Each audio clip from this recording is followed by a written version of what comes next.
One of the great things about the Sanyo VPC-CG10 HD video camera is that, unlike a lot of the other palm-sized cameras from Kodak or Flip, you can actually control it using manual controls. Now, it's not nearly as simple as using the manual controls on a high-end prosumer camcorder like a Panasonic HVX200 or a Sony EX1, but it's still a lot better than on most flip cams. And so I'm going to show you how you can take advantage of these manual controls on your Sanyo VPC-CG10 so that when you're out shooting, you have more control over your image and ultimately will end up with a much better quality video. So everything, unfortunately, is through the menu, like it is on many camcorders. So you press the menu button here, and that brings you up to your option menu.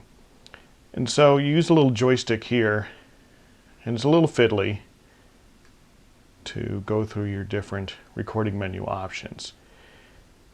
So I always keep it on video on HD, super high quality, because that always ends up with the best quality.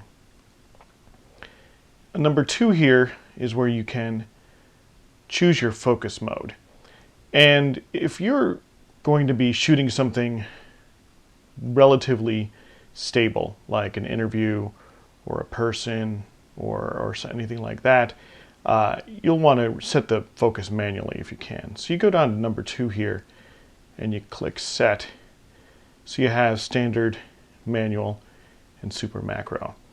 And so I would choose the manual.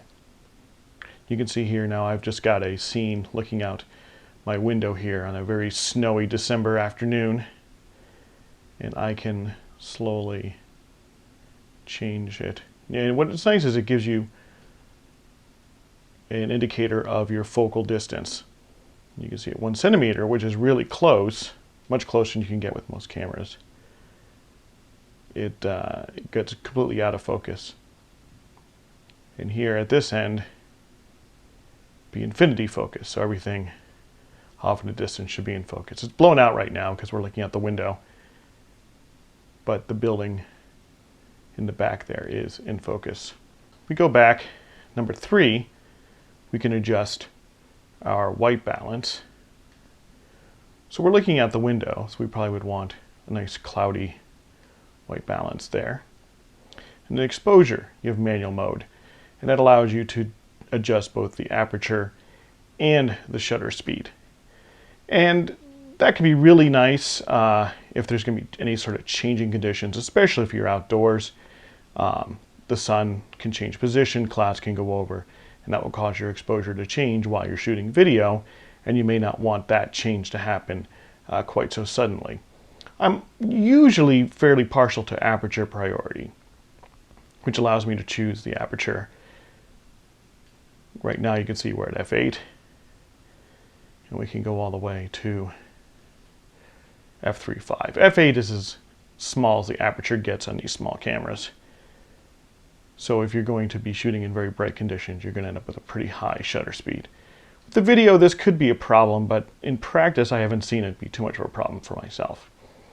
So you can see right now, it's choosing, because we get kind of a mixed indoor-outdoor scene, choosing a relatively slow shutter speed. If I were to turn this more towards the window, it would choose a much faster shutter speed. You can see things are kind of blown out. So I just press set, and then that is my my aperture setting. So let's go ahead and expose to the outdoors. So we go to exposure, go to manual,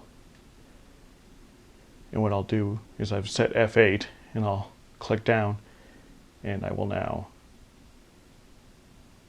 choose a much faster shutter speed. So you can see now, well, 1/100th, we're exposing much better for the outdoors. And so now we see the outdoors much better. Of course, indoor it's kind of dark at 1/250, so 1/250th of a second at f8. In fact, it's probably a little dark. It's hard for you to see in this screen because of the brightness of the screen itself. But you can see the snow much more clearly than you did before. It's not blown out. And you hit menu again, and it's all set. So now we're manually focusing and we're manually exposing. The other thing I want to set manually almost all the time is my ISO. my sensitivity. So once again, that's in the menu settings, and you use a little joystick to move up and forth. And that's on number 2 there. So if I click it there, I can go up. And what's nice is it previews it for you. And the VPC-CG10 goes all the way up to 1600. 1600 is pretty darn noisy. It's not terrifically usable most of the time. I'd say anything above 400. You can see it's a big difference between 200 and 400 on this camera. And anything 400 above is pretty noisy and something you'd want to avoid except when you absolutely have to. That said, I found when I'm at 1600 and I choose black and white mode, it has kind of a nice film-like grain to it. So it kind of looks like 16 millimeter film or 8 millimeter film would look under sort of dim light conditions. It's a nice artistic effect, but nothing you'd want for a critical project. But for outdoors in this kind of day, ISO 50 looks pretty good. So that's one way to use all of your manual controls.